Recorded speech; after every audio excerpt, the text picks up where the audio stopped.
Hello, hello.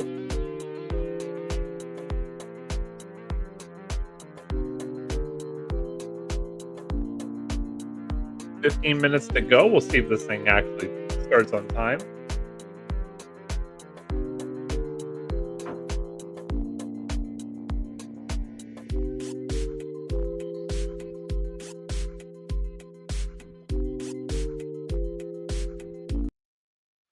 Hey, hey, what's happening, everybody? Can you hear me?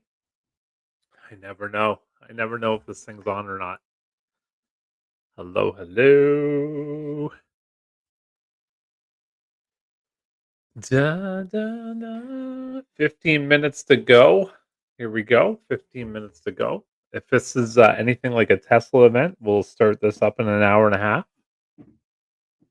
Say nothing if you can hear me. Thank you. Nailed it. You guys gonna make me go to my own YouTube?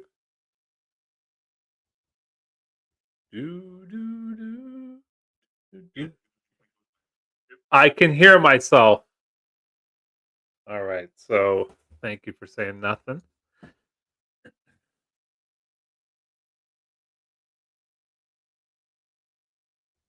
What is this Epitera?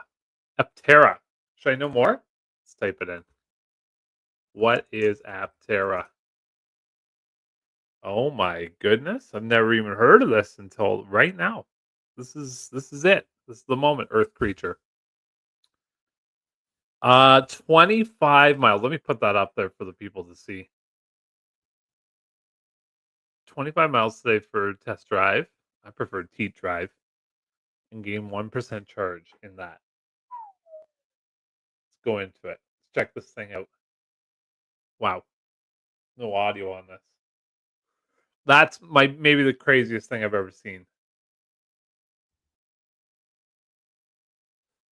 Volume's good. Thank you very much. Hey, can you guys hear me? I'm gonna play some music. Can you hear me while the music's playing? Let me know. Can you hear me now? Can you hear me now? It's like a Verizon commercial. What's up? Monday night? Not watching Monday Night Raw? You guys can't hear me right now. Hey, I got music on. Turning that off. Did you guys hear me during the music? How's my hair looking? It's looking good. Happy Monday night, everybody. It is 9:02 p.m. here in Eastern Canada. Hailed as one vehicle that relies on fusion. Oh, there's solar fusion in our sky. Okay. All right. I'm going to have to look more into this. I'm going to save this to my favorites. Oh, wrong button. No, don't hit that button. There we go. It's saved. The mission. You gonna show me the mission? Yeah, first time I've ever heard of this. We are creating a future where every journey is powered by the sun. I mean, especially out in California, you know, San Diego, 25 Celsius and sunny the most anywhere in the world. Up to 4 miles, it just said, and then it left this website. They need some fusion on the website. Sydney, Australia or Nova Scotia? Either are cool. Hold on. Up to 40 miles of free solar power driving per day. That's cool. 400 miles of range per charge. That's incredible. And 0 to 60 in less than 6 seconds. Pretty cool. I mean, you're probably not going to be bringing a lot of stuff with you. That'd be a cool little commuter car, eh? Ah, Australia. Nice. Got 100 watts of charging in the shade using Maxian solar cells. So many words that I don't know what they are. Maxium solar cells. Oh, is there only one color? I mean, who cares about the color? I used to care about colors of things. I don't anymore. I would go with the Nolar though. Nolar? Nolar, what are you guys calling it? Yeah, Nolar's the way to go. Absolutely. 400 miles though, that's pretty darn good. Hello, hello, 19 human beings in the room. How are you? I wasn't really planning on doing a live tonight, but I saw this call was coming out here. I'm right on Nvidia's website here, the CES 2025. I noticed that you just hit the old Google machine, type in Nvidia stock or Nvidia stock here, and lots of hype happening right now. Somebody asked at the top of the chat, which way do you think Nvidia will go after this? Usually, just hit the plus on that. Fear and greed will kick in as people overanalyze. Is this going to be? This is a great question. Is this going to be buy the rumor and tomorrow sell the news? Is that what is going to happen here? We shall see, shall we not? This is Health and Wealth. Thanks for joining me tonight. If you're new here, my name is Mike. I'm an investor. I use that term loosely. I spend money on yieldmax, Bitcoin. I wanted to buy Nvidia today, but then it went up $5, like before the market even opened. It seemed so. I didn't. On top of that, I didn't get paid my Nvidia till tomorrow. So when in Rome, we'll see what happens tomorrow, right?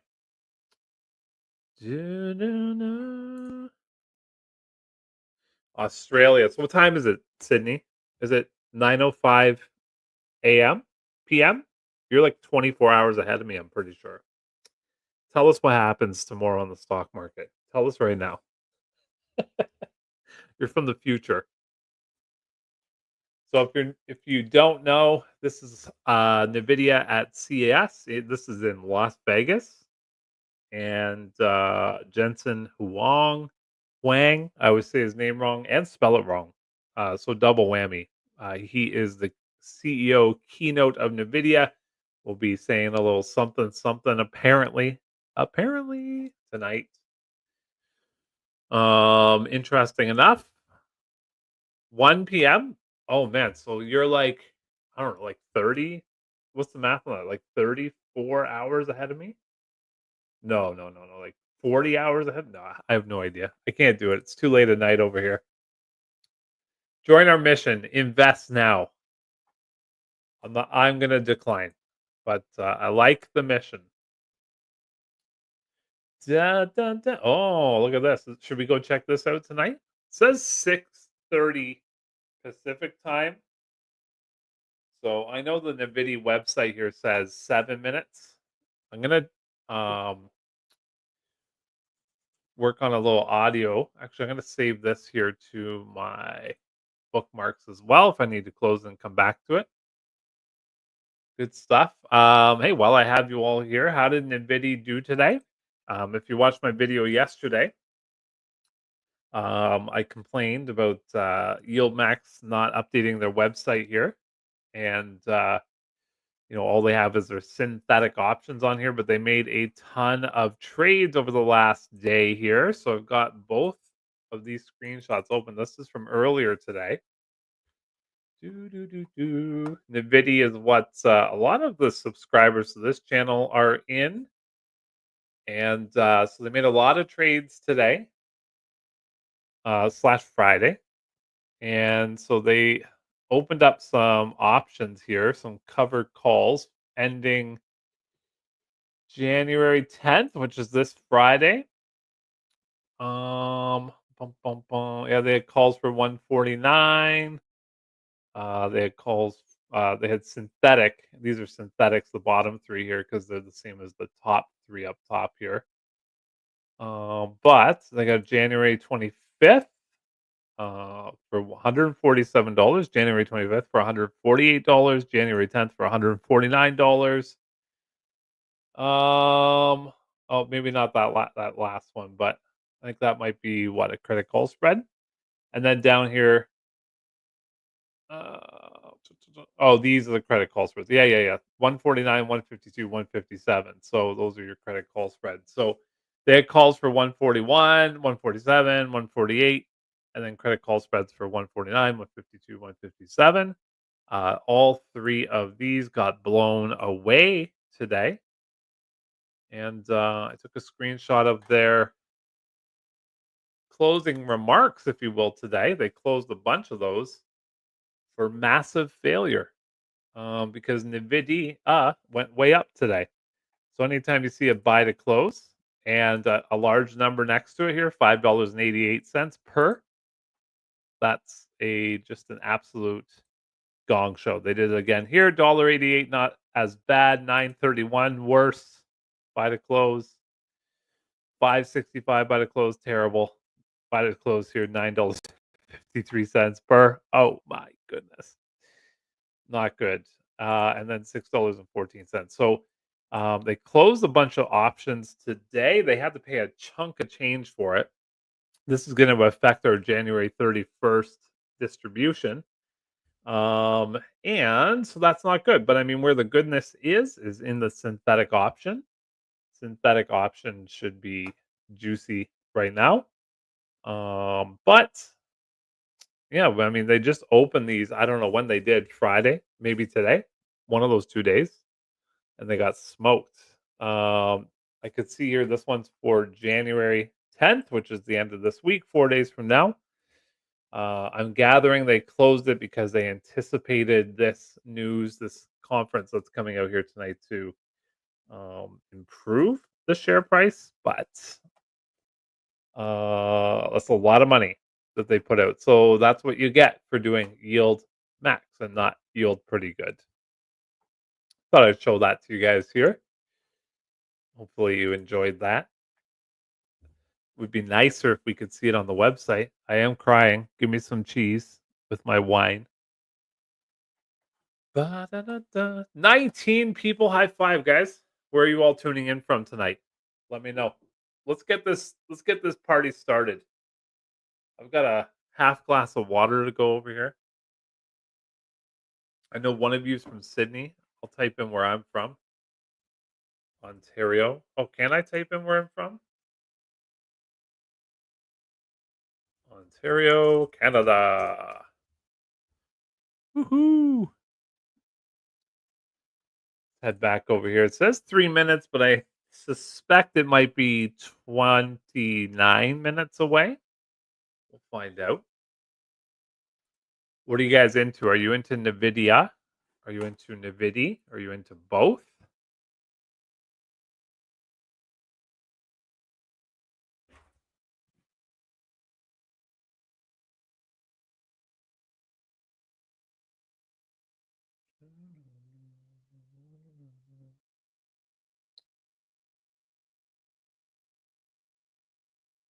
Just got my kid to sleep here. I can hear it. Finally, I can hear no noise coming from her room. Fort Worth, Texas.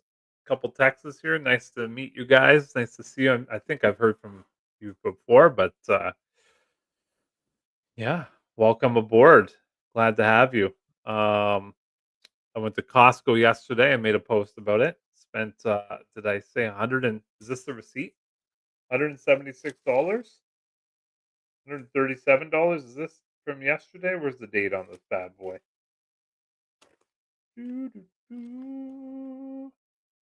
Where is the date? That is the one. 137.57. You guys want to know what I bought?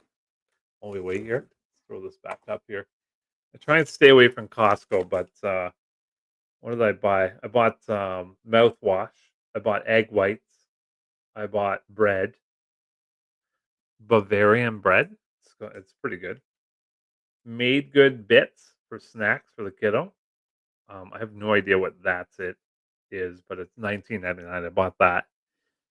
Made good bars, sweet peppers, yogurt, Greek yogurt. You guys ever had teriyaki before? Or tzatziki? Sorry, tzatziki. We made some chicken wraps last 2 nights. Tortillas, spinach, eggs, bananas, Brussels sprouts. Brussels sprouts were rotten. So I took them back tonight. They stunk up my car on the way home. You guys ever buy Brussels sprouts from Costco and they're rotten? It happened last night. And then cucumbers, they were rotten too. They were $2 off, and we cut one open today. Nasty. $5.49. Yeah, Trudeau resigned. Let's hope that has something to do with. There you go, a little smiley face for you guys. Let's hope that reduces grocery prices up here in Canada. All right, 20, 19. No, I'm just kidding. I think this thing's not starting for another 16 minutes, but I've got it here just in case. Bum, bum. What'd you get up to today? Talk to me. Talk to me. I had to work all day. It's disgusting. Add to calendar. Oh no, don't do this to me. What's this? Okay. It says 14 minutes, 52 seconds to go. Notify me. Last time they put on music and it made me not monetize the earnings call. Do do do. I heard a hilarious AI version of Trudeau resigning. It was more about our hockey team sucks, so I'm quitting, something like that. Do, do, do, do, do, do, do. Can't expand this yet.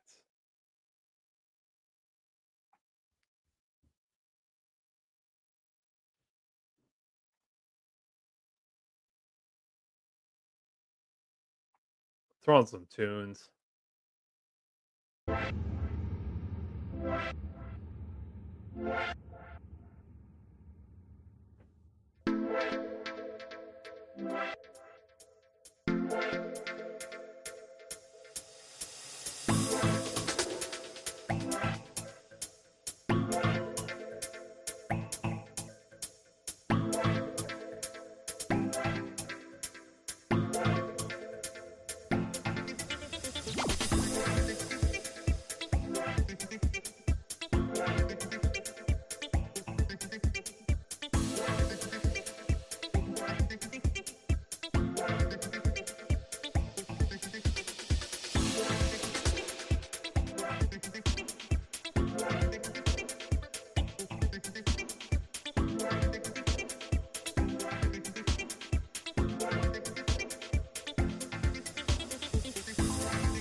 Can you guys hear me when this music's on or no? Let me know. First time playing the music.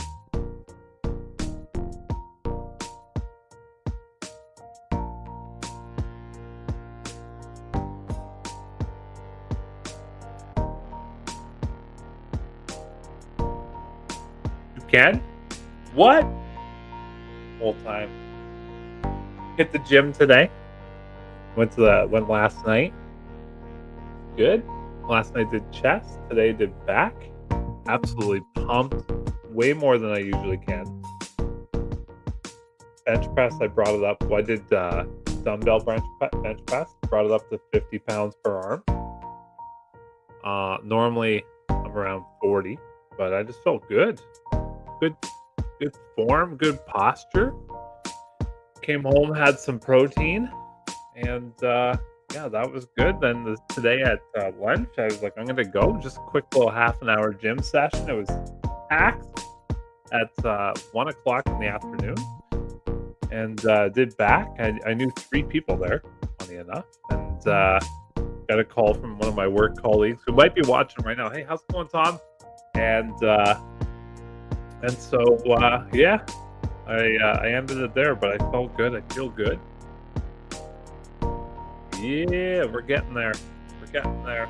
I got a goal here of dropping 30 pounds.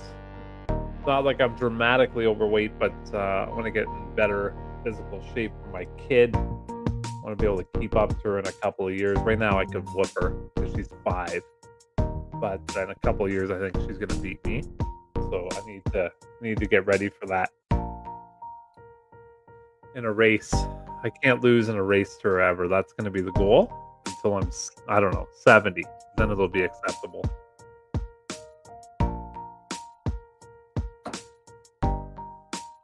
That's the goal.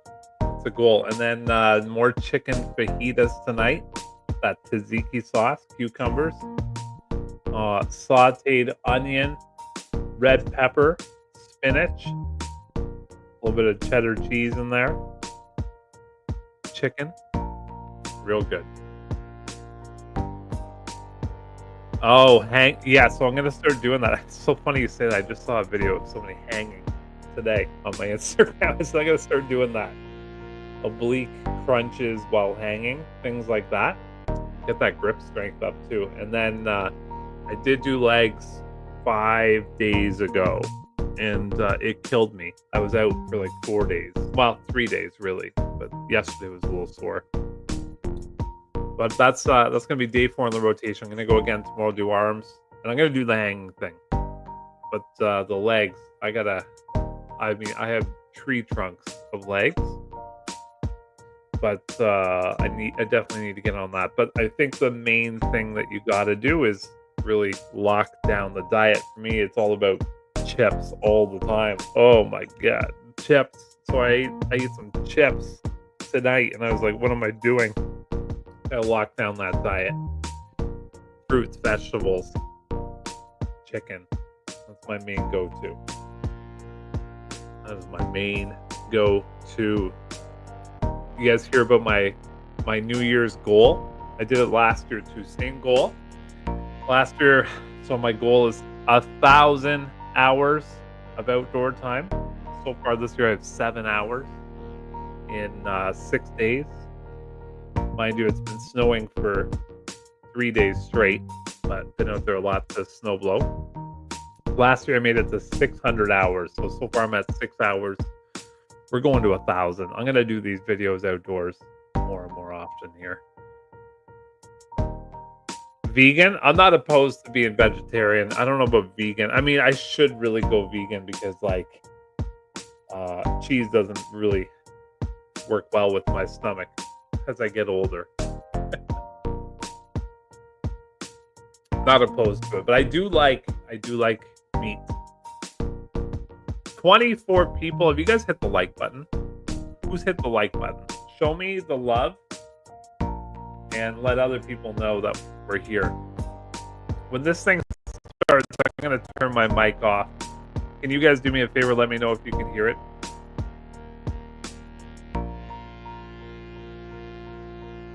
And if you can't hear it, I'll I'll mess around with some settings. Appreciate your help. I wanna make sure you guys can hear this. 24 people. What are you doing on the internet tonight? Ready to see this thing? Do, do, do, do, do, do. Ooh, wow.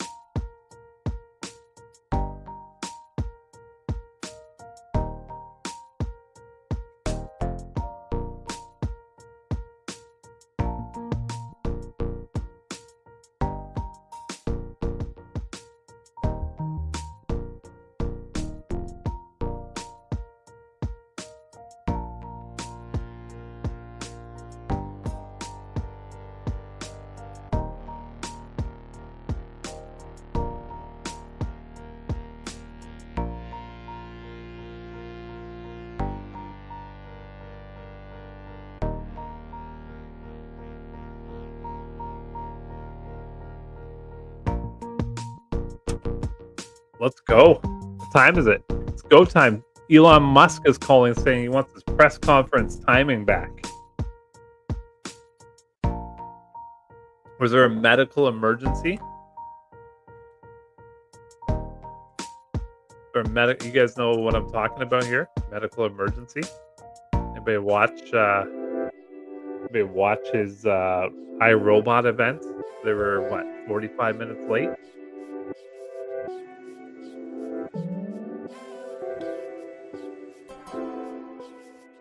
Nvidia, the company of the future today. This company is going nowhere but up. Everybody wants their product. Everybody's uncle wants their product. Everybody's uncle's sister, brother, mother, father wants the product. But the downside is they can't have it because Nvidia can't make it that fast. Oof. AI, chip, Blackwell, new chip coming out.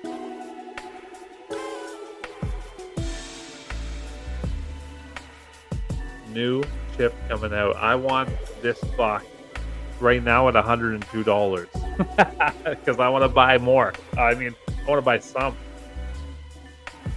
but I do not have any shares in Nvidia. I do have 363 Nvidia.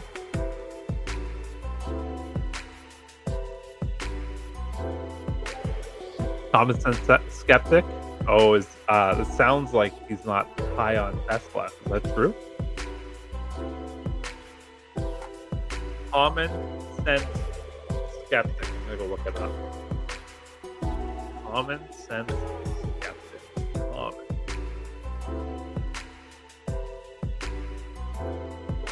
Elon Musk. Wow, nice. I'm gonna subscribe right now. 115,000 subscribers. Debunking Starship. Love it.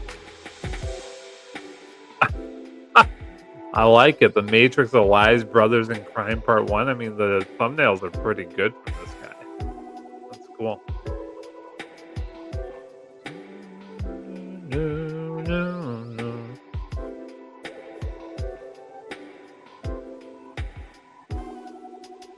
I love that.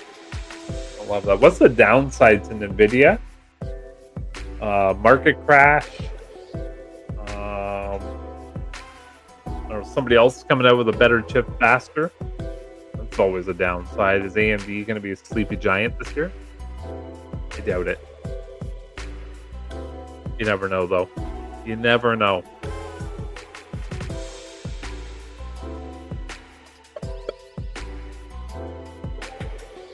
All right, looks like we're getting into it here. I'm going to turn off the music. See what's going on here.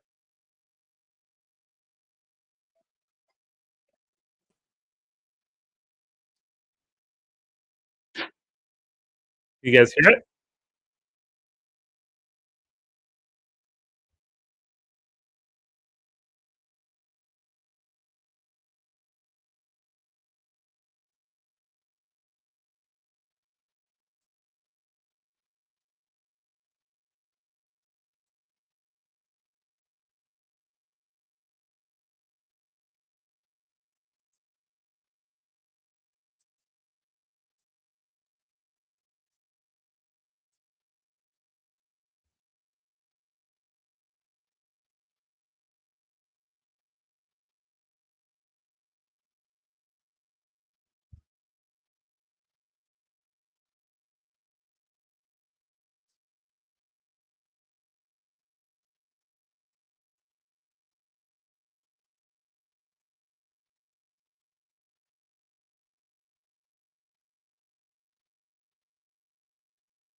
How about now?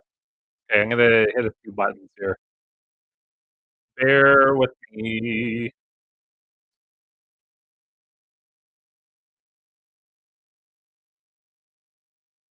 How about now?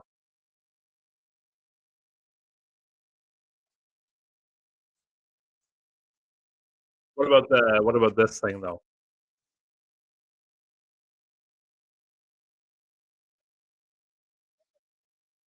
Yeah, awesome, thank you. I'm gonna keep trying.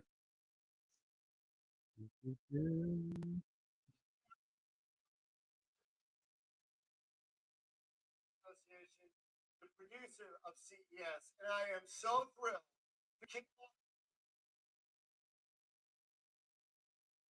Give me a second, guys.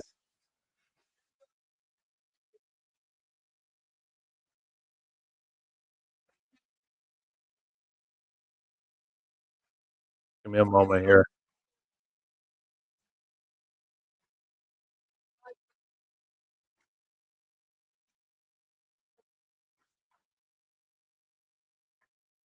Good?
How about now?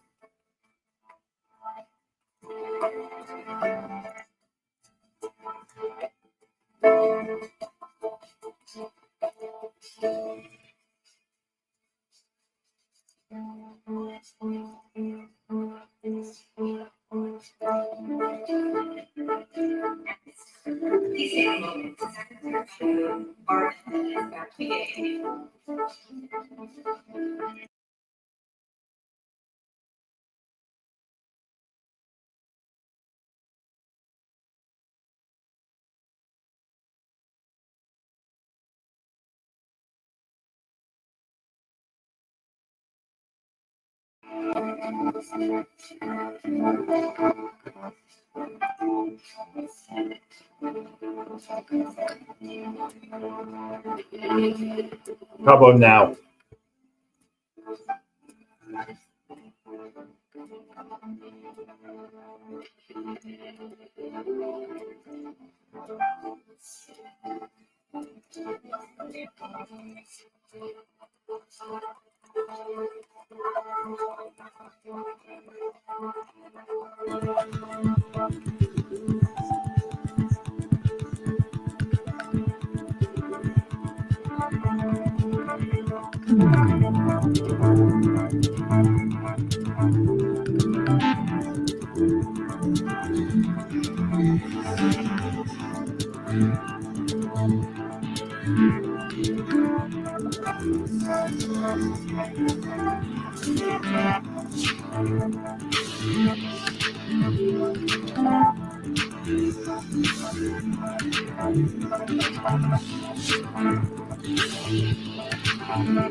This is how intelligence is made. A new kind of factory. Generator of tokens. The building blocks of AI. Tokens have opened a new frontier, the first step into an extraordinary world, where endless possibilities are born.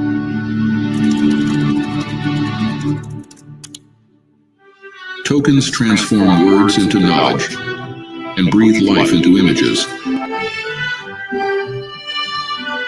They turn ideas into videos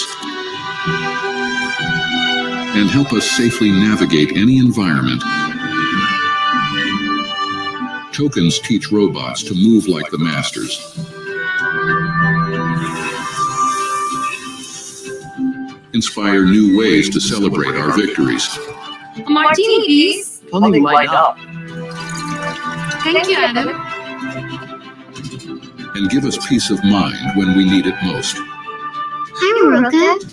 Hi, Anna. It's good to see you again. Hi, Emma. We're going to take your blood sample today, okay? Don't worry. I'm gonna be here the whole time. They bring meaning to numbers to help us better understand the world around us.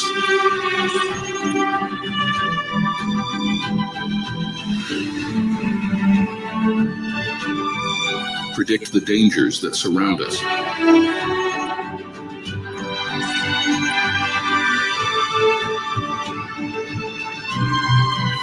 And find cures for the threats within us.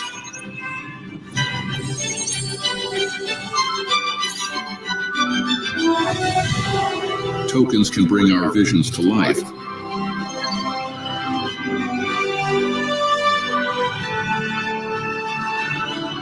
And restore what we've lost. Zachary, I got my voice back, buddy.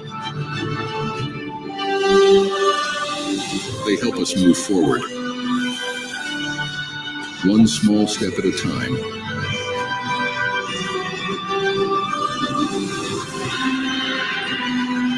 And one giant leap. Together.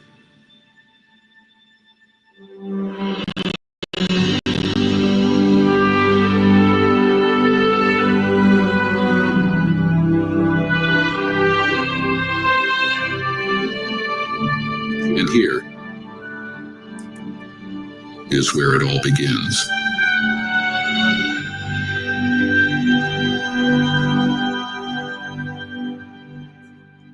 Welcome to the stage, NVIDIA founder and CEO, Jensen Huang.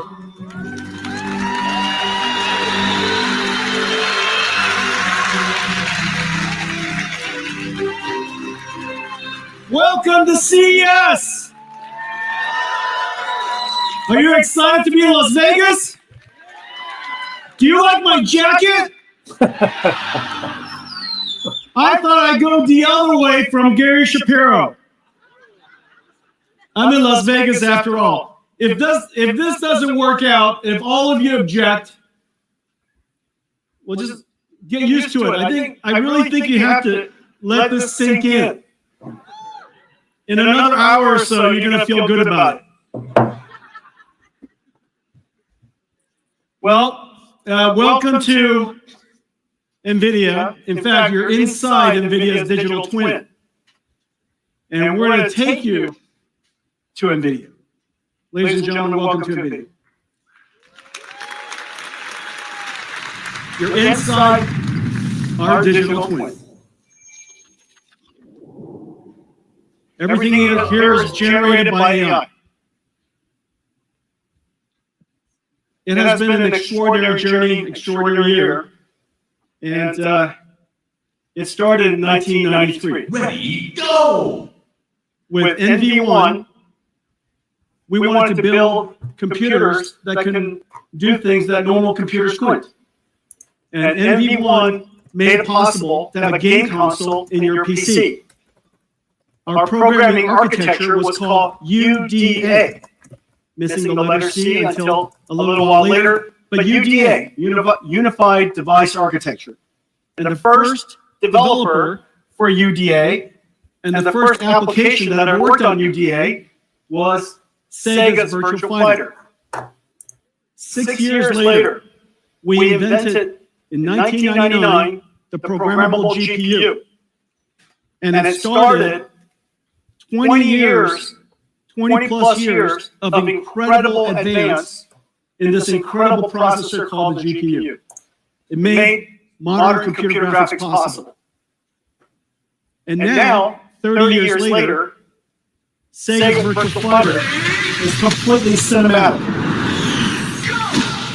This is the new Virtual Fighter project that's coming. I just can't wait. Absolutely incredible. 6 years after that, 6 years after 1999, we invented CUDA so that we could explain or express the programmability of our GPUs to a rich set of algorithms that could benefit from it. CUDA initially was difficult to explain, and it took years, in fact. It took approximately 6 years. Somehow, 6 years later, 6 years later or so, 2012, Alex Krizhevsky, Ilya Sutskever, and Jeff Hinton discovered CUDA, used it to process AlexNet, and the rest of it is history. AI has been advancing at an incredible pace since. Started with perception AI. We now can understand images and words and sounds. To generative AI, we can generate images and text and sounds.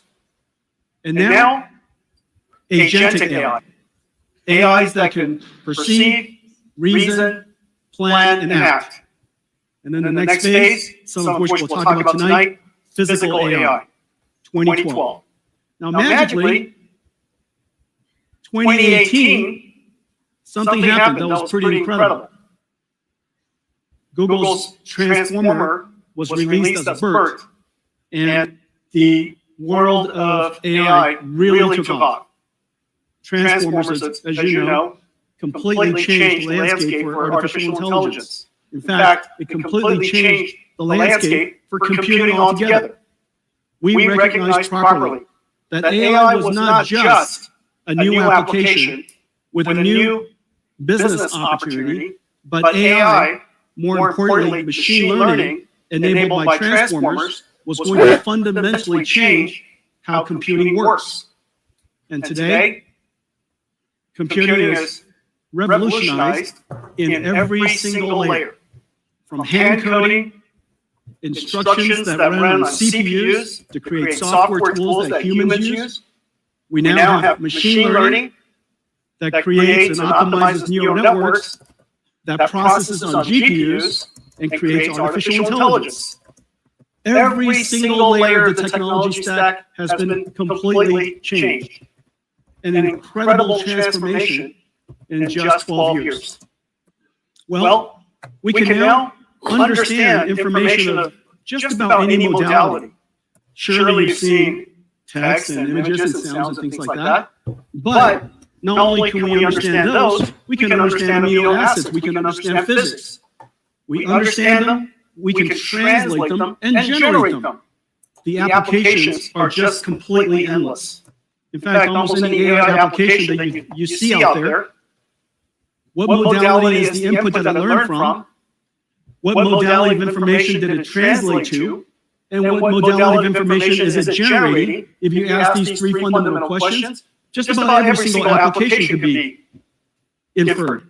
And so when you see application after applications that are AI-driven, AI-native, at the core of it, this fundamental concept is there. Machine learning has changed how every application is going to be built, how computing will be done, and the possibilities beyond. Well, GPUs, GeForce, in a lot of ways, all of this with AI is the house that GeForce built. GeForce enabled AI to reach the masses. And now, AI is coming home to GeForce. There are so many things that you can't do without AI. Let me show you some of it now.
That was real-time computer graphics.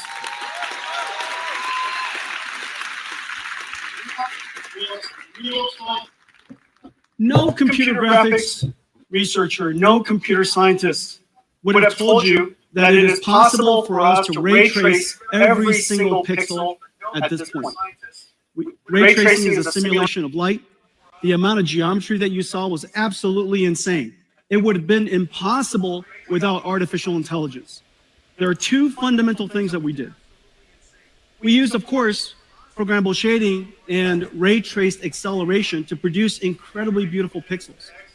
But then we have artificial intelligence be conditioned, be controlled by that pixel to generate a whole bunch of other pixels. Not only is it able to generate other pixels spatially, because it's aware of what the colors should be, it has been trained on a supercomputer back in Nvidia, and so the neural network that's running on the GPU can infer and predict the pixels that we did not render. Not only can we do that, it's called DLSS. The latest generation of DLSS also generates beyond frames. It can predict the future. generating 3 additional frames for every frame that we calculate. What you saw, if we just said 4 frames of what you saw, because we're going to render 1 frame and generate 3. If I said 4 frames at full HD, 4K, that's 33 million pixels or so. Out of that 33 million pixels, we computed only 2. It is an absolute miracle that we can computationally using programmable shaders and our ray tracing engine, to compute 2 million pixels and have AI predict all of the other 33. And as a result, we're able to render at incredibly high performance because AI does a lot less computation. It takes, of course, an enormous amount of training to produce that, but once you train it, the generation is extremely efficient. So this is one of the incredible capabilities of artificial intelligence, and that's why there's so many amazing things that are happening. We used GeForce to enable artificial intelligence, and now artificial intelligence is revolutionizing GeForce. Everyone, today we're announcing our next generation, the RTX Blackwell family. Let's take a look.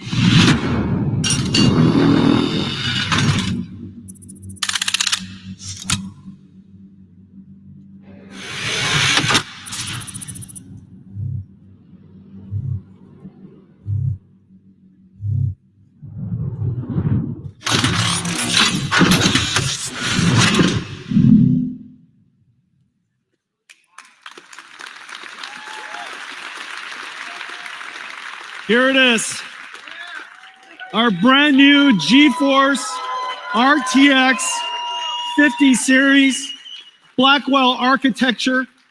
The GPU is just a beast. 92 billion transistors, 4,000 TOPS, 4 petaflops of AI, 3 times higher than the last generation Ada. And we need all of it to generate those pixels that I showed you. 380 ray tracing teraflops so that we could, for the pixels that we have to compute the most beautiful image you possibly can. And of course, 125 shader teraflops. There's actually a concurrent shader teraflops as well as an integer unit of equal performance. So 2 dual shaders. One is for floating point, one is for integer. G7 memory from Micron. 1.8 terabytes per second, twice the performance of our last generation. And we now have the ability to intermix AI workloads with computer graphics workloads. And one of the amazing things about this generation is the programmable shader is also able to now process neural networks. So the shader is able to carry these neural networks, and as a result, we invented neural texture compression and neural material shading. As a result of that, you get these amazingly beautiful images that are only possible because we use AIs to learn the texture, learn the compression algorithm, and as a result, get extraordinary results. Okay, so this is the brand new RTX Blackwell 5090. Now, even the mechanical design is a miracle. Look at this, it's got 2 fans. This whole graphics card is just one giant fan. You know, so the question is, where's the graphics card? It's literally this big. The voltage regulator design is state-of-the-art, incredible design. The engineering team did a great job. So here it is. Thank you.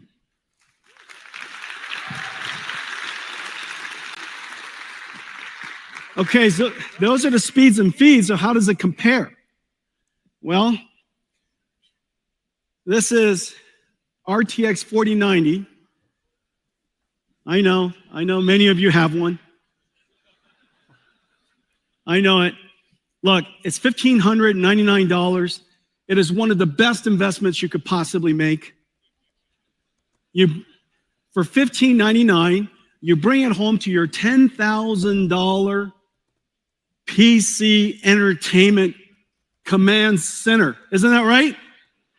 Don't tell me that's not true. Don't be ashamed. It's liquid cooled, fancy lights all over it. You lock it when you leave. It's the modern home theater. It makes perfect sense. And now for $1,500 and $1,599, you get to upgrade that and turbocharge the living daylights out of it. Well, now with the Blackwell family, RTX 5070, 4090 performance at $549.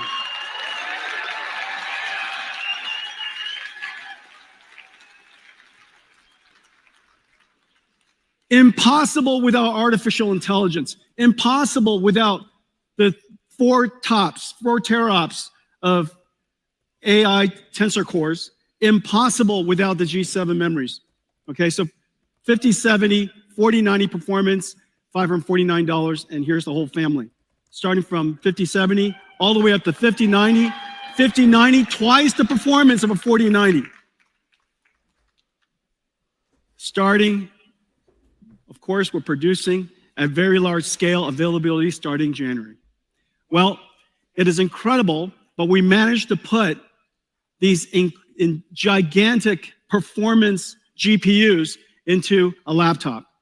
This is a 5070 laptop. For $1,299, this 5070 laptop has a 4090 performance. I think there's one here somewhere.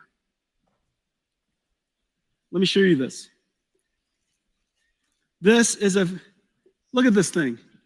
Here. There's only so many pockets. Ladies and gentlemen, Janine Paul. So can you imagine? You got this incredible graphics card here, Blackwell. We're going to shrink it and put it in there. Does that make any sense?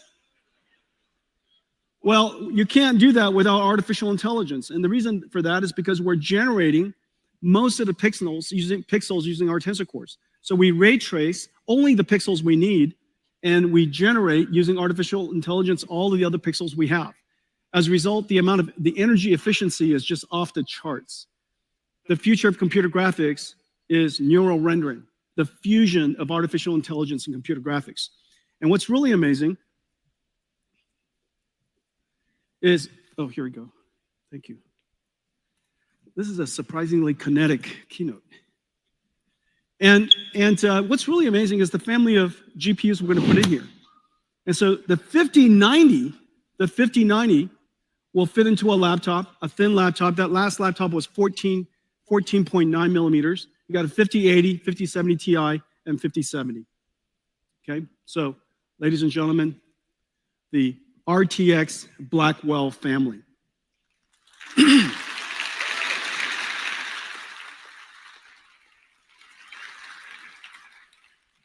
Well, GeForce brought AI to the world, democratized AI. Now AI has come back and revolutionized GeForce. Let's talk about artificial intelligence. Let's go to somewhere else at Nvidia.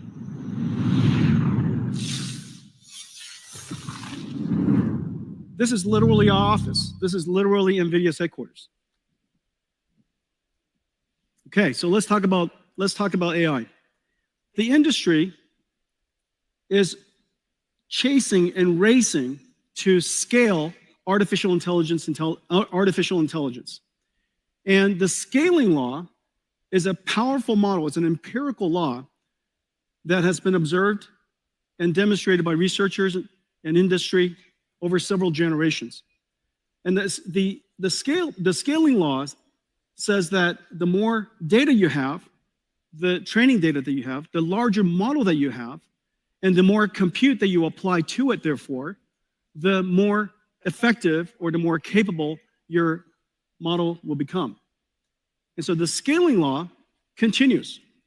What's really amazing is that now we're moving towards, of course, and the internet is producing about twice twice the amount of data every single year as it did last year. I think in the next couple of years, humanity will produce more data than all of humanity has ever produced since the beginning.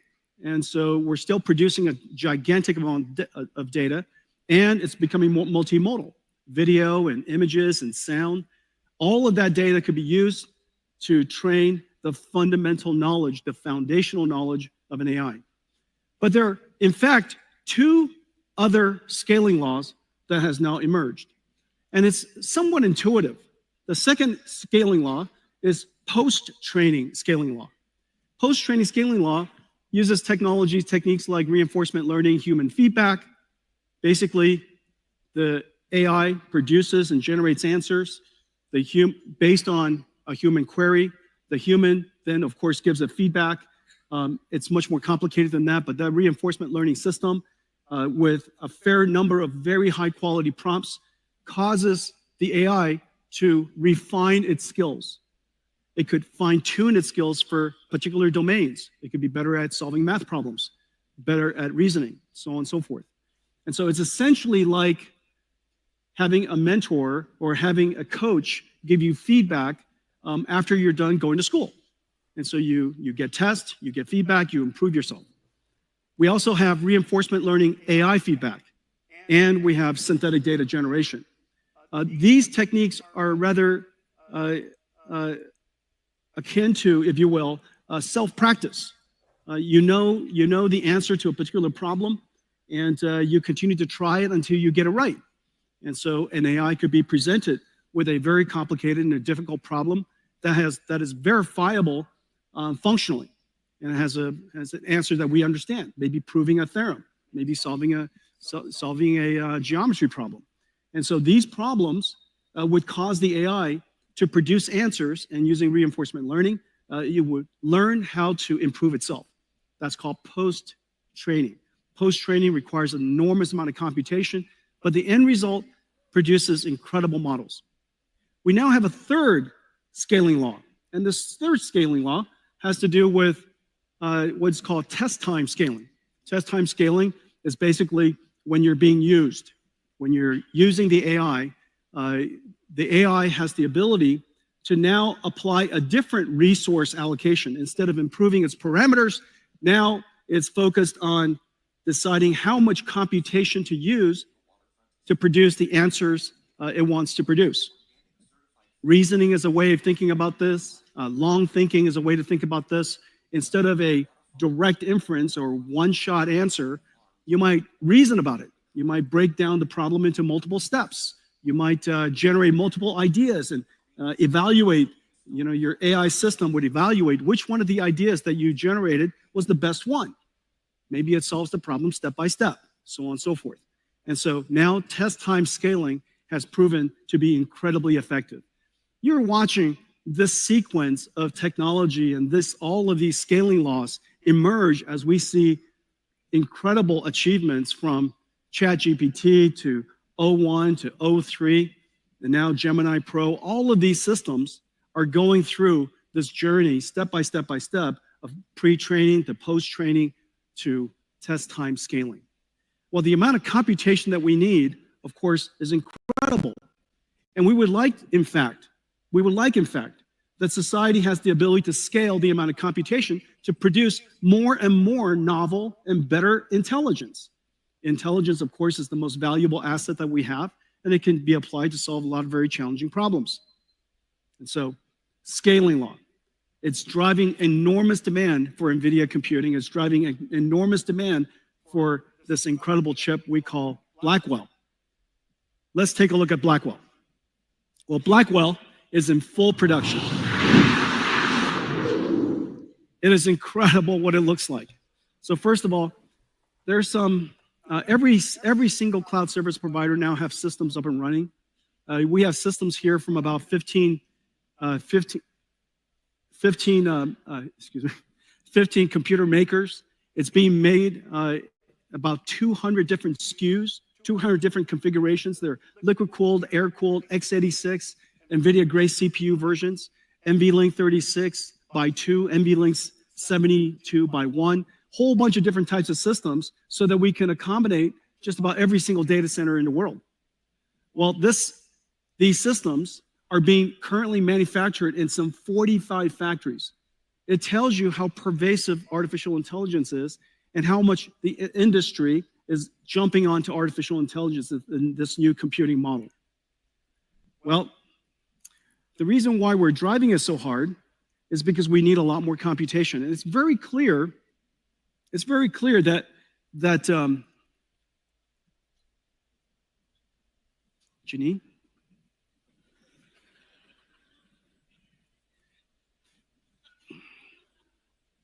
You know, it's hard to tell. You don't ever want to reach your hands into a dark place. Hang on a second. Is this a good idea? All right.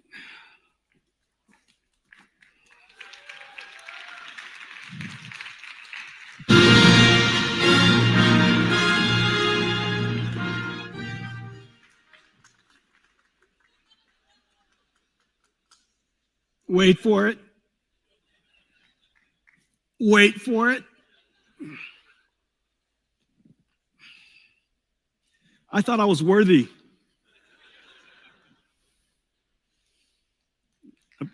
Apparently, Yonir didn't think I was worthy. All right. This is my show and tell. This is a show and tell. So, this NVLink system, this right here, this NVLink system, this is GB200 NVLink 72. It is 1.5 tons, 600,000 parts, approximately equal to 20 cars, 120 kilowatts. It has a spine behind it that connects all of these GPU together, 2 miles of copper cable, 5,000 cables. This is being manufactured in 45 factories around the world. We build them, we liquid cool them, we test them, we disassemble them, ship them in parts to the data centers because it's 1.5 tons. We reassemble it outside the data centers and install them. The manufacturing is insane. But the goal of all of this is because the scaling laws are driving computing so hard that this level of computation, Blackwell over our last generation, improves the performance per watt by a factor of 4. Performance per watt by a factor of 4, performance per dollar by a factor of 3. That basically says that in one generation, we reduce the cost of training these models by a factor of 3. Or if you want to increase the size of your model by a factor of 3, it's about the same cost. But the important thing is this. These are generating tokens that are being used by all of us when we use ChatGPT or when we use Gemini, use our phones in the future. Just about all of these applications are going to be consuming these AI tokens. And these AI tokens are being generated by these systems. And every single data center is limited by power. And so if the perf per watt of Blackwell is 4 times our last generation, then the revenue that can be generated, the amount of business that can be generated in the data center is increased by a factor of 4. And so these AI factory systems really are factories today.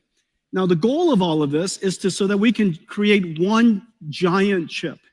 The amount of computation we need is really quite incredible. And this is basically one giant chip. If we would have had to build a chip, here we go. Sorry, guys. You see that? That's cool. Look at that, disco lights in here. If we had to build this as one chip, obviously this would be the size of the wafer, but this doesn't include the impact of yield. It would have to be probably 3 or 4 times this size. But what we basically have here is 72 Blackwell GPUs or 144 dies. This one chip here is 1.4 exaflops. The world's largest supercomputer, fastest supercomputer, only recently, this entire room's supercomputer only recently achieved an exaflop plus. This is 1.4 exaflops of AI floating point performance. It has 14 terabytes of memory, but here's the amazing thing. The memory bandwidth is 1.2 petabytes per second. That's basically the entire internet traffic that's happening right now. The entire world's internet traffic is being processed across these chips, okay? And we have 130 trillion transistors in total, 2,592 CPU cores, whole bunch of networking. And so these, I wish I could do this. I don't think I will. So these are the Blackwells. These are our ConnectX networking chips. These are the NVLink, and we're trying to pretend about the NVLink spine, but that's not possible, okay? And these are all of the HBM memories, 14 terabytes of HBM memory. This is what we're trying to do, and this is the miracle. This is the miracle of the Blackwell system. The Blackwell dies right here. It is the largest single chip the world's ever made. But yet, the miracle is really, in addition to that, this is the Grace Blackwell system. Well, the goal of all of this, of course, is so that we can, thank you, thanks. Boy, is there a chair I could sit down for a second?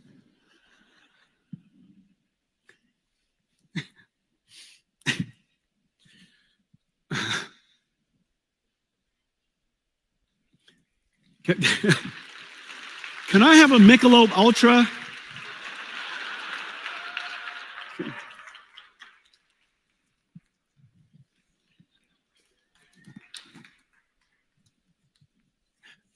How is it possible that we're in the Michelob Ultra Stadium? It's like coming to Nvidia and we don't have a GPU for you.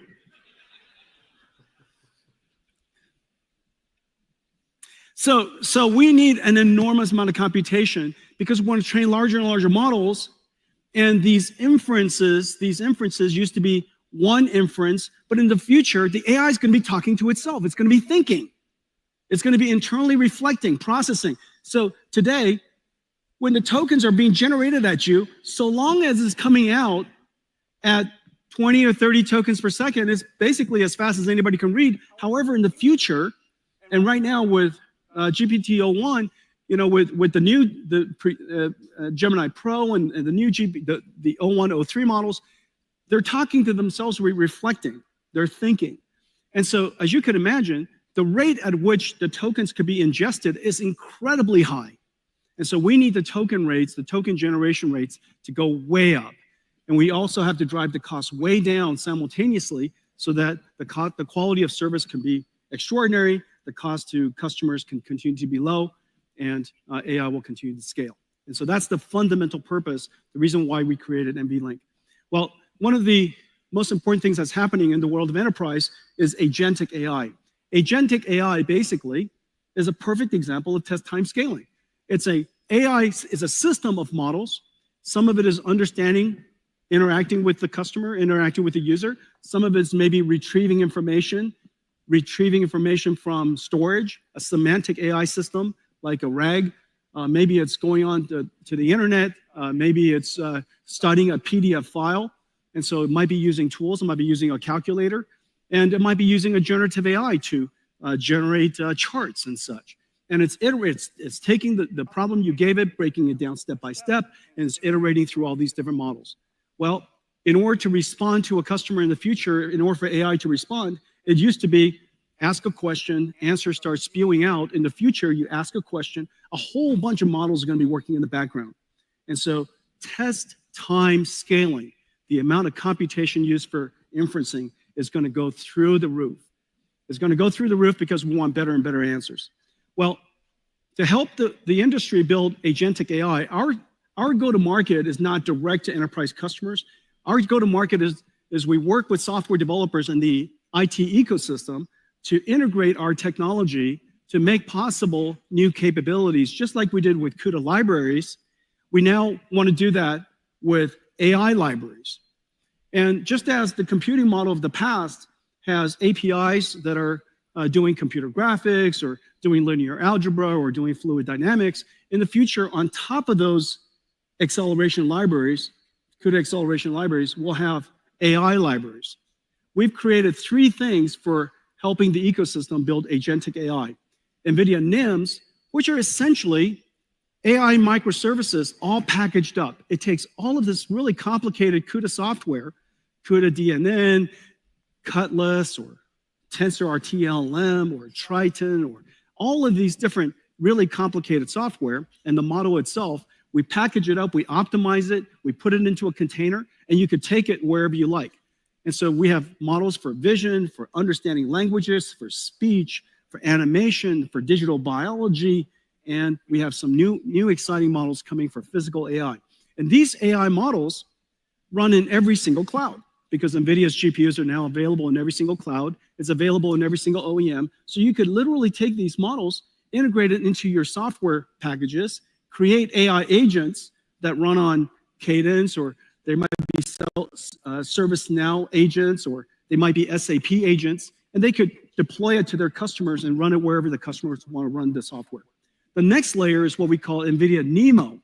NeMo is essentially a digital employee onboarding and training evaluation system. In the future, these AI agents are essentially digital workforce that are working alongside your employees, doing things for you on your behalf. And so the way that you would bring these specialized agents into these special agents into your company is to onboard them, just like you onboard an employee. And so we have different libraries that helps these AI agents be trained for the type of language in your company. Maybe the vocabulary is unique to your company, the business process is different, the way you work is different. So you would give them examples of what the work product should look like, and they would try to generate it, and you would give it feedback, and then you would evaluate them, so on and so forth. And so that, and you would guardrail them. You say, these are the things that you're not allowed to do. These are the things you're not allowed to say. And we even give them access to certain information. Okay, so that entire pipeline, digital employee pipeline, is called NeMo. In a lot of ways, the IT department of every company is going to be the HR department of AI agents in the future. Today, they manage and maintain a bunch of software from the IT industry. In the future, they'll maintain, nurture, onboard, and improve a whole bunch of digital agents and provision them to the companies to use. Okay, and so your IT department is going to become kind of like AI agent HR. And on top of that, we provide a whole bunch of blueprints that our ecosystem could take advantage of. All of this is completely open source, and so you could take it and modify the blueprints. We have blueprints for all kinds of different types of agents. Well, today we're also announcing that we're doing something that's really cool and I think really clever. We're announcing a whole family of models that are based off of Llama, the NVIDIA Llama Nemotron language foundation models. Llama 3.1 is a complete phenomenon.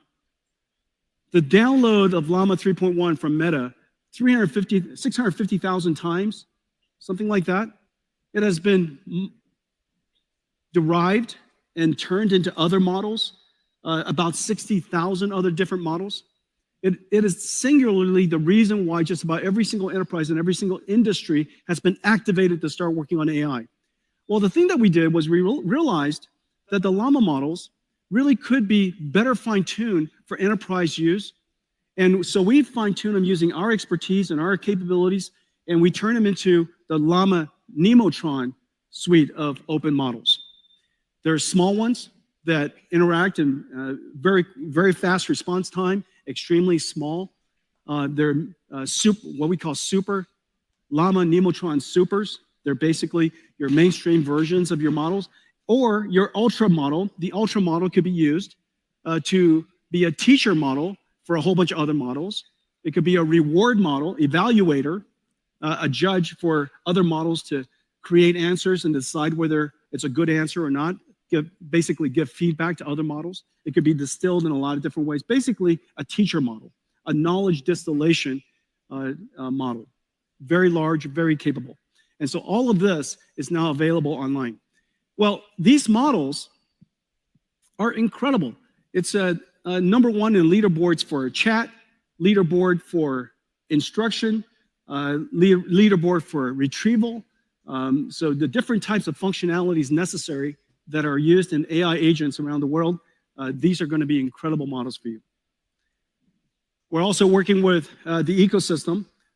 All of our NVIDIA AI technologies are integrated into the IT industry. We have great partners and really great work being done at ServiceNow, at SAP, at Siemens for industrial AI. Cadence is doing great work. Synopsys is doing great work. I'm really proud of the work that we do with Perplexity. As you know, they revolutionized search. Yeah, really fantastic stuff. Codium, every software engineer in the world. This is going to be the next giant AI application. Next giant AI service, period, is software coding. 30 million software engineers around the world. Everybody is going to have a software assistant helping them code. If not, obviously you're going to be way less productive and create lesser good code. And so this is 30 million. There's 1 billion knowledge workers in the world. It is very, very clear AI agents is probably the next robotics industry and likely to be a multi-trillion-dollar opportunity. Well, let me show you some of the blueprints that we've created and some of the work that we've done with our partners with these AI agents. AI agents are the new digital workforce, working for and with us. AI agents are a system of models that reason about a mission, break it down into tasks, and retrieve data or use tools to generate a quality response. NVIDIA's Agentic AI building blocks, NIM pre-trained models, and NeMo framework let organizations easily develop AI agents and deploy them anywhere. We will onboard and train our agentic workforces on our company's methods, like we do for employees. AI agents are domain-specific task experts. Let me show you 4 examples. For the billions of knowledge workers and students, AI research assistant agents ingest complex documents like lectures, journals, financial results, and generate interactive podcasts for easy learning. By combining a UNet regression model with a diffusion model, CoreDiff can downscale global weather forecasts down from 25 kilometers to 2 kilometers. Developers, like at NVIDIA, manage software security AI agents that continuously scan software for vulnerabilities, alerting developers to what action is needed. Virtual Lab AI agents help researchers design and screen billions of compounds to find promising drug candidates faster than ever. And video analytics AI agents built on an NVIDIA Metropolis blueprint, including NVIDIA Cosmos Nematron vision language models, Llama Nematron LLMs, and NeMo Retriever. Metropolis agents analyze content from the billions of cameras generating 100,000 petabytes of video per day. They enable interactive search, summarization, and automated reporting, and help monitor traffic flows, flagging congestion or danger. In industrial facilities, they monitor processes and generate recommendations or improvement. Metropolis agents centralize data from hundreds of cameras and can reroute workers or robots when incidents occur. The age of agentic AI is here for every organization. Okay. That was the first pitch at a baseball game. That was not generated.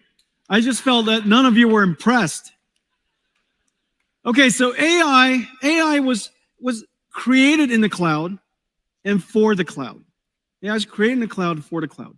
And for enjoying AI on phones, of course, it's perfect. Very, very soon, we're going to have a continuous AI that's going to be with you. And when you use those Meta glasses, you could, of course, point at something, look at something, and ask it, whatever information you want. And so AI is perfect in the cloud. It was created in the cloud, is perfect in the cloud. However, we would love to be able to take that AI everywhere. I've mentioned already that you could take NVIDIA AI to any cloud, but you could also put it inside your company. But the thing that we want to do more than anything is put it on our PC as well. And so, as you know, Windows 95 revolutionized the computer industry. It made possible this new suite of multimedia services, and it changed the way that applications was created forever. Windows 95, this model of computing, of course, is not perfect for AI. And so the thing that we would like to do is we would like to have in the future your AI basically become your AI assistant. And instead of just the 3D APIs and the sound APIs and the video APIs, you would have generative APIs for 3D and generative APIs for language and generative AI for sound and so on and so forth. And we need a system that makes that possible while leveraging the massive investment that's in the cloud. There's no way that the world can create yet another way of programming AI models. It's just not going to happen. And so if we could figure out a way to make Windows PC a world-class AI PC, it would be completely awesome. And it turns out the answer is Windows. It's Windows WSL2. Windows WSL2. Windows WSL2 basically is two operating systems within one. It works perfectly. It's developed for developers, and it's developed so that you can have access to bare metal. WSL2 has been optimized for cloud-native applications. It is optimized for, and very importantly, it's been optimized for CUDA. And so WSL2 supports CUDA perfectly out of the box. As a result, everything that I showed you with NVIDIA NIMs, NVIDIA NeMo, the blueprints that we develop that are going to be up in ai.nvidia.com, so long as the computer fits it, so long as you can fit that model, and we're going to have many models that fit, whether it's vision models or language models or speech models or these animation digital human models, all kinds of different types of models are going to be perfect for your PC, and you download it and it should just run. And so our focus is to turn Windows WSL2, Windows PC, into a target first-class platform that we will support and maintain for as long as we shall live. And so this is an incredible thing for engineers and developers everywhere. Let me show you something that we can do with that. This is one of the examples of a blueprint we just made for you. Generative AI synthesizes amazing images from simple text prompts. Yet image composition can be challenging to control using only words. With NVIDIA NIM microservices, creators can use simple 3D objects to guide AI image generation. Let's see how a concept artist can use this technology to develop the look of a scene. They start by laying out 3D assets, created by hand or generated with AI. Then use an image generation NIM, such as Flux, to create a visual that adheres to the 3D scene. Add or move objects to refine the composition. Change camera angles to frame the perfect shot. Or reimagine the whole scene with a new prompt. Assisted by generative AI and NVIDIA NIM, an artist can quickly realize their vision. NVIDIA AI for your PCs. Hundreds of millions of PCs in the world with Windows, and so we could get them ready for AI. OEMs, all the PC OEMs we work with, just basically all of the world's leading PC OEMs, are going to get their PCs ready for this stack. And so AI PCs are coming to a home near you.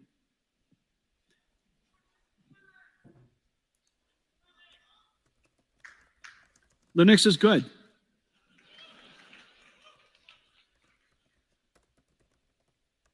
Okay, let's talk about physical AI. Speaking of Linux, let's talk about physical AI. So, physical AI. Imagine, whereas your large language model, you give it your context, your prompt on the left, and it generates tokens one at a time to produce the output. That's basically how it works. The amazing thing is this model in the middle is quite large, has billions of parameters. The context length is incredibly large because you might decide to load in a PDF. In my case, I might load in several PDFs before I ask it a question. Those PDFs are turned into tokens. The basic attention characteristic of a transformer has every single token find its relationship and relevance against every other token. So you could have hundreds of thousands of tokens, and the computational load increases quadratically. And it does this, all of the parameters, all of the input sequence, process it through every single layer of the transformer, and it produces one token. That's the reason why we needed Blackwell. And then the next token is produced when the current token is done.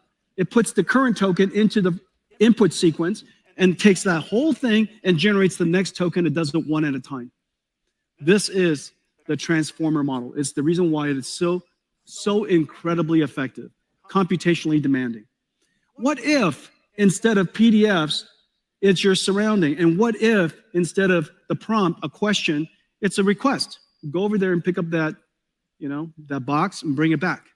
And instead of what is produced in tokens as text, it produces action tokens. Well, that I just described is a very sensible thing for the future of robotics. And the technology is right around the corner. But what we need to do is we need to create the effectively the world model of, as opposed to GPT, which is a language model. And this world model has to understand the language of the world. It has to understand physical dynamics, things like gravity and friction and inertia. It has to understand geometric and spatial relationships. It has to understand cause and effect. If you drop something, it falls to the ground. If you, poke at it, it tips over. It has to understand object permanence. If you roll a ball over the kitchen counter, when it goes off the other side, the ball didn't leave into another quantum universe. That's still there. And so all of these types of understanding is intuitive understanding that we know that most models today have a very hard time with. And so we would like to create we need a world foundation model. Today, we're announcing a very big thing. We're announcing NVIDIA Cosmos, a world foundation model that is designed, that was created to understand the physical world. And the only way for you to really understand this is to see it. Let's play it.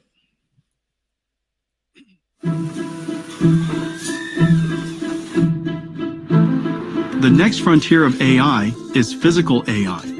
Model performance is directly related to data availability, but physical world data is costly to capture, curate, and label.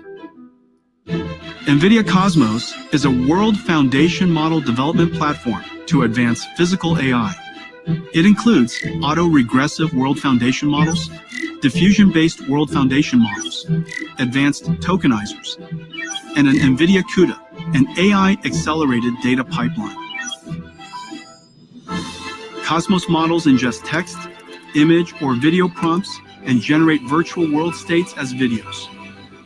Cosmos generations prioritize the unique requirements of AV and robotics use cases, like real-world environments, lighting, and object permanence. Developers use NVIDIA Omniverse to build physics-based, geospatially accurate scenarios, then output Omniverse renders into Cosmos, which generates photoreal, physically based synthetic data.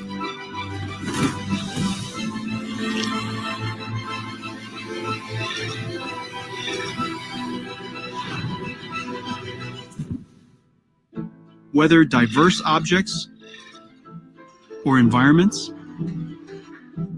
conditions like weather or time of day, or edge case scenarios.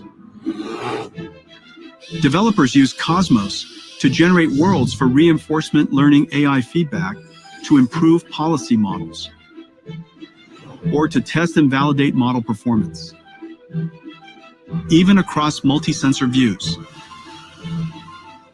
Cosmos can generate tokens in real time, bringing the power of foresight and multiverse simulation to AI models, generating every possible future to help the model select the right path. Working with the world's developer ecosystem, NVIDIA is helping advance the next wave of physical AI.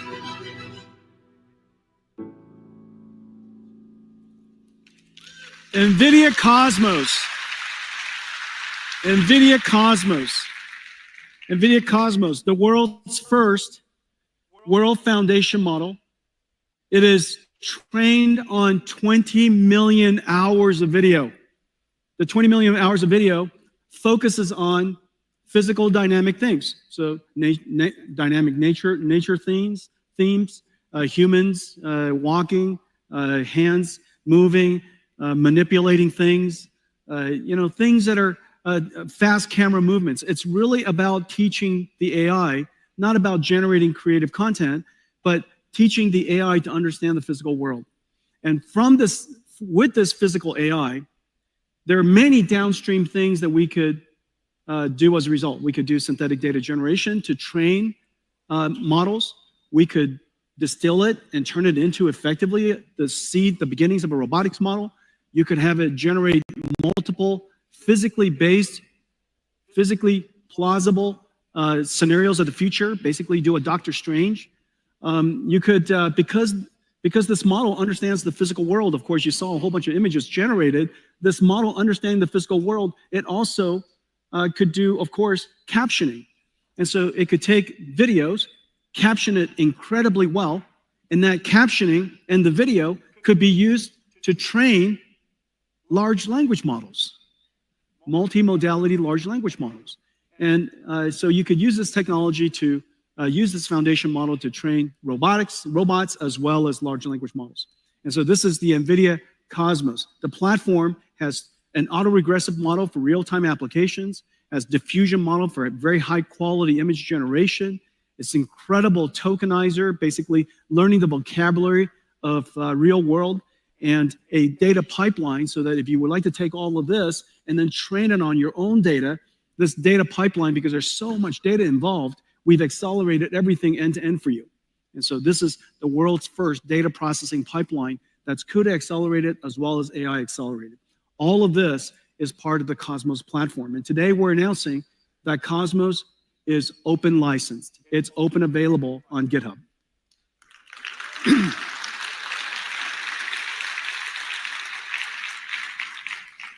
We hope that this moment, and there's a small, medium, large for very fast models, mainstream models, and also teacher models, basically not knowledge transfer models. Cosmos World Foundation model being open, we really hope will do for the world of robotics and industrial AI what Llama 3 has done for enterprise AI. The magic happens when you connect Cosmos to Omniverse. And the reason fundamentally is this. Omniverse is a physics grounded, not physically grounded, but physics grounded. It's algorithmic physics, principled physics simulation grounded system. It's a simulator. When you connect that to Cosmos, it provides the grounding, the ground truth that can control and to condition the Osmos generation. As a result, what comes out of Osmos is grounded on truth. This is exactly the same idea as connecting a large language model to a RAG, to a retrieval augmented generation system. You want to ground the AI generation on ground truth. And so the combination of the two gives you a physically simulated, a physically grounded multiverse generator. And the application, the use cases are really quite exciting. And of course, for robotics, for industrial applications, it is very, very clear.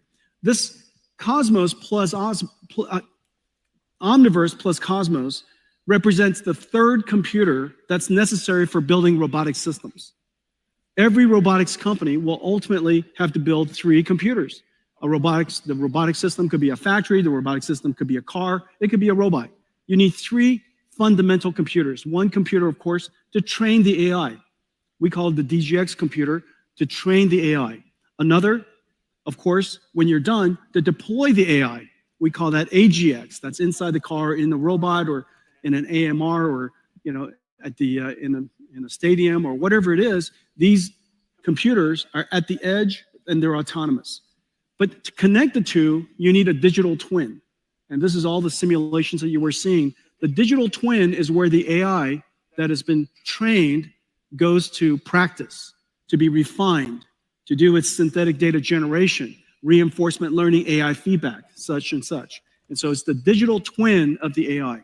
These three computers are going to be working interactively. NVIDIA's strategy for the industrial world, and we've been talking about this for some time, is this three-computer system. You know, instead of a three-body problem, we have a three-computer solution. And so it's the NVIDIA of robotics.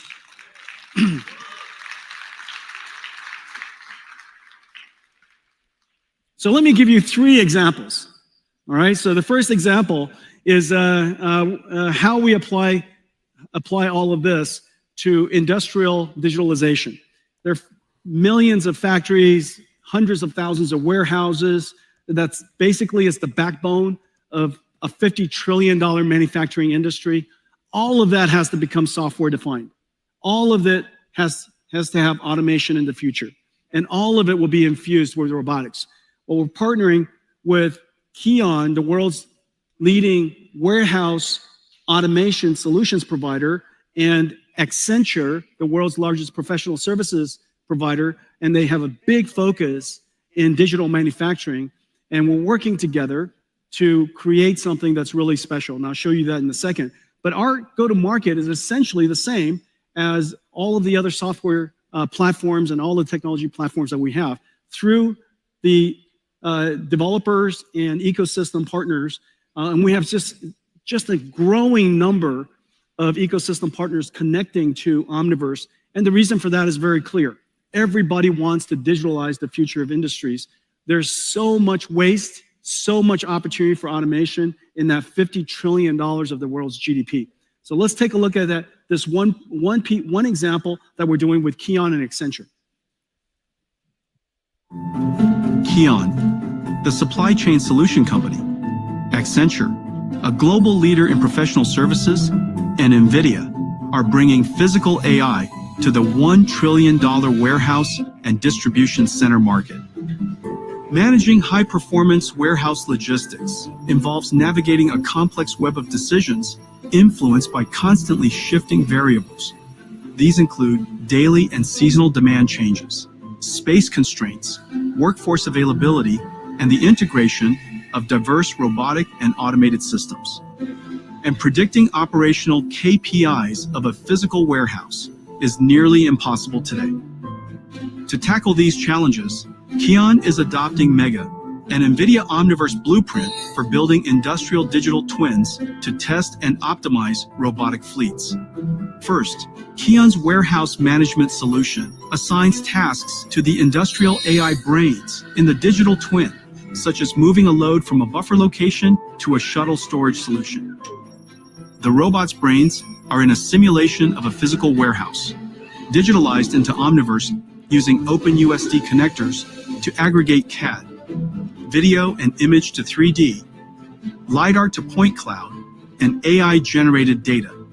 The fleet of robots execute tasks by perceiving and reasoning about their Omniverse digital twin environment, planning their next motion and acting. The robot brains can see the resulting state through sensor simulations and decide their next action. The loop continues while Mega precisely tracks the state of everything in the digital twin.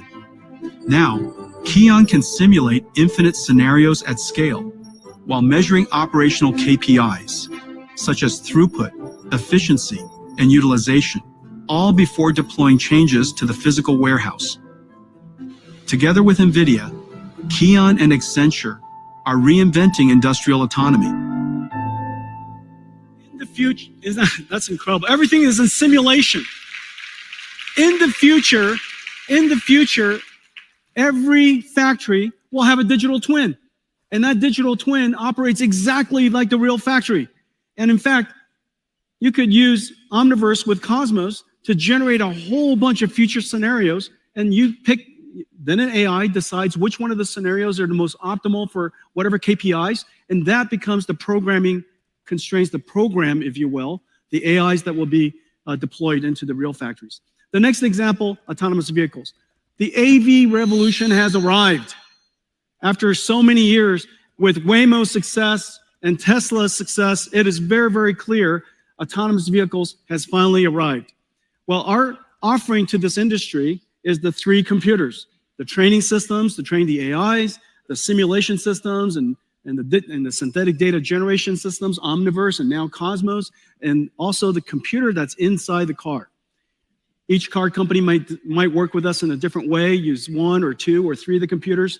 We're working with just about every major car company around the world, Waymo and Zoox and Tesla, of course, in their data center, BYD, the largest EV company in the world, JLR's got a really cool car coming, Mercedes has a fleet of cars coming with Nvidia starting this year, going to production. And I'm super, super pleased to announce that today, Toyota and Nvidia are going to partner together to create their next generation AVs.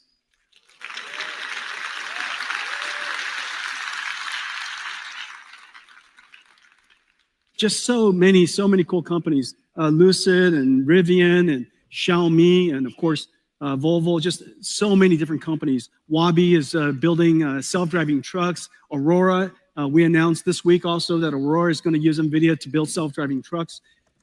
Autonomous, 100 million cars built each year, a billion vehicles on the road all over the world, 1 trillion miles that are driven around the world each year. That's all going to be either highly autonomous or, fully autonomous coming up. And so this is going to be a very large industry. I predict that this will likely be the first multi-trillion-dollar robotics industry. This business for us, notice in just a few of these cars that are starting to ramp into the world, our business is already $4 billion, and this year probably on a run rate about $5 billion. So really significant business already. This is going to be very large. Well, today we're announcing that our next generation processor for the car, our next generation computer for the car is called Thor. I have one right here. Hang on a second. Okay, this is Thor. This is Thor. This is a robotics computer. This is a robotics computer. It takes sensors and just a madness amount of sensor information, process it, umpteen cameras, high resolution, radars, lidars, they're all coming into this chip. And this chip has to process all that sensor, turn them into tokens, put them into a transformer, and predict the next path. And this AV computer is now in full production. Thor is 20 times the processing capability of our last generation Orin, which is really the standard of autonomous vehicles today. And so this is just really quite incredible. Thor is in full production. This robotics processor, by the way, also goes into a full robot. And so it could be an AMR, it could be a humanoid robot, it could be the brain, it could be the manipulator. This processor basically is a universal robotics computer. The second part of our drive system that I'm incredibly proud of is the dedication to safety.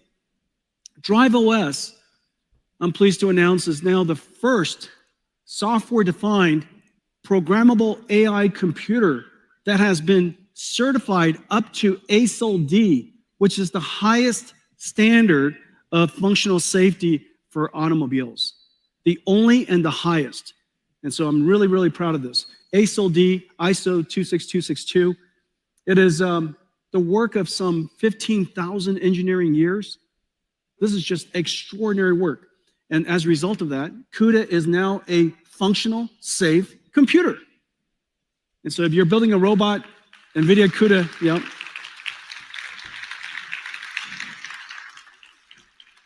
Okay, so now I told you I was going to show you what would we use Omniverse and Cosmos to do in the context of self-driving cars. And today, instead of showing you a whole bunch of videos of cars driving on the road, I'll show you some of that too. But I want to show you how we use the car to reconstruct digital twins automatically using AI and use that capability to train future AI models. Okay, let's play it. The autonomous vehicle revolution is here. Building autonomous vehicles, like all robots, requires 3 computers: NVIDIA DGX to train AI models, Omniverse to test drive and generate synthetic data, and drive AGX, a supercomputer in the car. Building safe autonomous vehicles means addressing edge scenarios, but real-world data is limited, so synthetic data is essential for training. The Autonomous Vehicle Data Factory, powered by Nvidia Omniverse, AI models, and Cosmos, generates synthetic driving scenarios that enhance training data by orders of magnitude. First, OmniMap fuses map and geospatial data to construct drivable 3D environments. Driving scenario variations can be generated from replayed drive logs or AI traffic generators. Next, a neural reconstruction engine uses autonomous vehicle sensor logs to create high-fidelity 4D simulation environments. It replays previous drives in 3D and generates scenario variations to amplify training data. Finally, Edify 3DS automatically searches through existing asset libraries or generates new assets to create sim-ready scenes. The Omniverse scenarios are used to condition Cosmos to generate massive amounts of photorealistic data, reducing the sim-to-real gap. And with text prompts, generate near infinite variations of the driving scenario. With Cosmos Nemotron Video Search, the massively scaled synthetic dataset, combined with recorded drives, can be curated to train models. NVIDIA's AI Data Factory scales hundreds of drives into billions of effective miles, setting the standard for safe and advanced autonomous driving. Isn't that incredible? We take thousands of drives and turn them into billions of miles. We are going to have mountains of training data for autonomous vehicles. Of course, we still need actual cars on the road. Of course, we will continuously collect data for as long as we shall live. However, synthetic data generation using this multiverse, physically based, physically grounded capability so that we generate data for training AIs that are physically grounded and accurate and or plausible so that we could have an enormous amount of data to train with. The AV industry is here. This is an incredibly exciting time, super excited about the next several years. I think you're going to see, just as computer graphics was revolutionized such incredible pace, you're going to see the pace of AV development increasing tremendously over the next several years.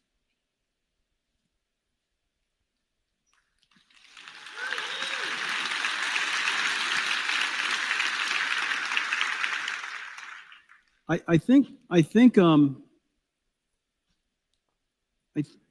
the next part is robotics.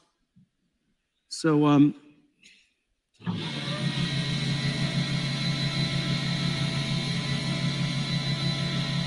humanoid robots, my friends.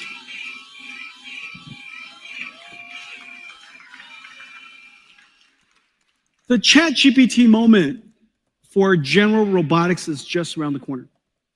And in fact, all of the enabling technologies that I've been talking about is going to make it possible for us in the next several years to see very rapid breakthroughs, surprising breakthroughs in general robotics. Now, the reason why general robotics is so important is whereas robots with tracks and wheels require special environments to accommodate them, there are three robots in the world that we can make that require no green fields. Brownfield adaptation is perfect. If we could possibly build these amazing robots, we could deploy them in exactly the world that we've built for ourselves. These three robots are, one, agentic robots and agentic AI, because they're information workers. So long as they could accommodate the computers that we have in our offices, it's going to be great. Number two, self-driving cars. And the reason for that is we spent 100+ years building roads and cities. And then number three, humanoid robots. If we have the technology to solve these three, this will be the largest technology industry the world's ever seen. And so we think that the robotics era is just around the corner. The critical capability is how to train these robots. In the case of humanoid robots, the imitation information is rather hard to collect. And the reason for that is, in the case of car, you just drive it. We're driving cars all the time. In the case of these humanoid robots, the imitation information, the human demonstration is rather laborious to do.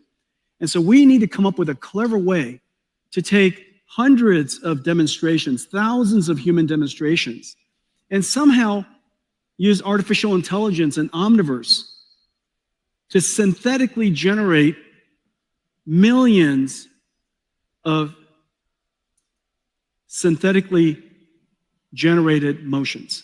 And from those motions, the AI can learn how to perform a task. Let me show you how that's done.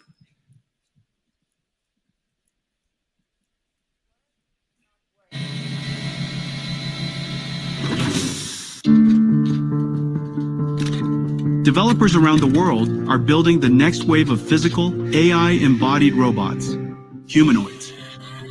Developing general-purpose robot models requires massive amounts of real-world data, which is costly to capture and curate. Nvidia Isaac GR00T helps tackle these challenges, providing humanoid robot developers with four things: robot foundation models, data pipelines, simulation frameworks, and a Thor robotics computer. The Nvidia Isaac GR00T blueprint for synthetic motion generation is a simulation workflow for imitation learning, enabling developers to generate exponentially large datasets from a small number of human demonstrations. First, GR00T Teleop enables skilled human workers to portal into a digital twin of their robot using the Apple Vision Pro. This means operators can capture data even without a physical robot, and they can operate the robot in a risk-free environment, eliminating the chance of physical damage or wear and tear. To teach a robot a single task, operators capture motion trajectories through a handful of teleoperated demonstrations, then use GR00T Mimic to multiply these trajectories into a much larger dataset. Next, they use GR00T Gen, built on Omniverse and Cosmos for domain randomization and 3D to real upscaling, generating an exponentially larger dataset. The Omniverse and Cosmos multiverse simulation engine provides a massively scaled dataset to train the robot policy. Once the policy is trained, developers can perform software-in-the-loop testing and validation in Isaac Sim before deploying to the real robot. The age of general robotics is arriving, powered by Nvidia Isaac GR00T. We're going to have mountains of data to train robots with. Nvidia Isaac GR00T. Nvidia Isaac GR00T. This is our platform to provide technology elements to the robotics industry to accelerate the development of general robotics. And well, I have one more thing that I want to show you. None of this would be possible if not for this incredible project that we started about a decade ago. Inside the company was called Project Digits, Deep Learning GPU Intelligence Training System. Digits. Well, before we launched it, I shrunk it to DGX and to harmonize it with RTX, AGX, OVX, and all of the other X's that we have in the company. And it really revolutionized, DGX1 really revolutionized, where's DGX1? DGX1 revolutionized artificial intelligence. The reason why we built it was because we wanted to make it possible for researchers and startups to have an out-of-the-box AI supercomputer. Imagine the way supercomputers were built in the past. You really have to build your own facility, and you have to go build your own infrastructure and really engineer it into existence. And so we created a supercomputer for AI development for researchers and startups that comes literally one out of the box. I delivered the first one to a startup company in 2016 called OpenAI, and Elon was there, and Ilya Sutskever was there, and many of NVIDIA engineers were there, and we celebrated the arrival of DGX-1, and obviously it revolutionized artificial intelligence computing. But now artificial intelligence is everywhere. It's not just in researchers and startup labs. You know, we want artificial intelligence, as I mentioned in the beginning of our talk. This is now the new way of doing computing. This is the new way of doing software. Every software engineer, every creative artist, everybody who uses computers today as a tool will need an AI supercomputer. And so I just wish that DGX-1 was smaller. And, you know, imagine, ladies and gentlemen,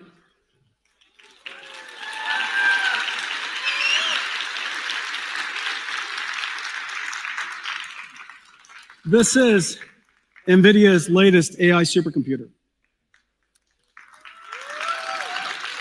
And it's finally called Project Digits right now.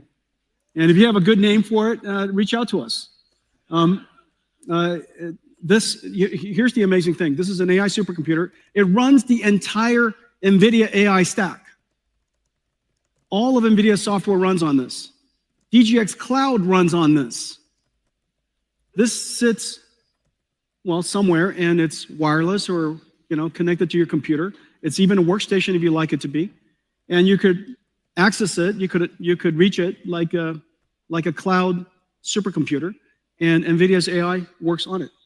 And it's based on a super secret chip that we've been working on called GB110, the smallest Grace Blackwell that we make. And I have, well, you know what? Let's show everybody inside.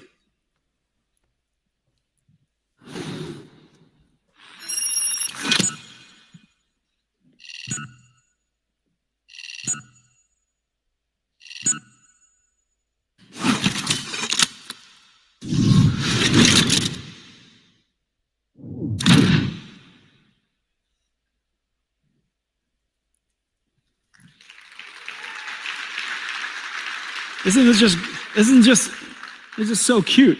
And this is the chip that's inside. It is in production. This top secret chip we did in collaboration. The CPU, the Grace CPU, is built for NVIDIA in collaboration with MediaTek. They're the world's leading SoC company, and they worked with us to build this CPU SoC, and connect it with chip-to-chip NVLink to the Blackwell GPU. And this little thing here is in full production. We're expecting this computer to be available around May timeframe. And so it's coming at you. It's just incredible what we could do. And it's just, I think I was trying to figure out, do I need more hands or more pockets? All right, so imagine this is what it looks like. You know, who doesn't want one of those? And if you use PC, Mac, you know, anything, because you know, it's a cloud platform. It's a cloud computing platform that sits on your desk.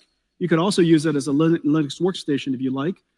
If you would like to have double digits, this is what it looks like. You know, and you connect it together with ConnectX, and it has nickel, GPU Direct, all of that out of the box. It's like a supercomputer. Our entire supercomputing stack is available. And so, NVIDIA Project Digits.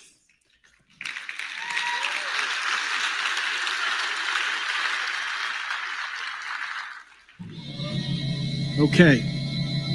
Well, let me tell you what I told you. I told you that we are in production with 3 new Blackwells. Not only is the Grace Blackwell supercomputers, NVLink 72s, in production all over the world, we now have 3 new Blackwell systems in production. One amazing AI world foundation model, the world's first physical AI foundation model, is open, available to activate the world's industries of robotics and such, and three robots working on agentic AI, humanoid robots, and self-driving cars. It's been an incredible year. I want to thank all of you for your partnership. Thank all of you for coming. I made you a short video to reflect on last year and look forward to the next year. Play, please.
Have a great CES, everybody.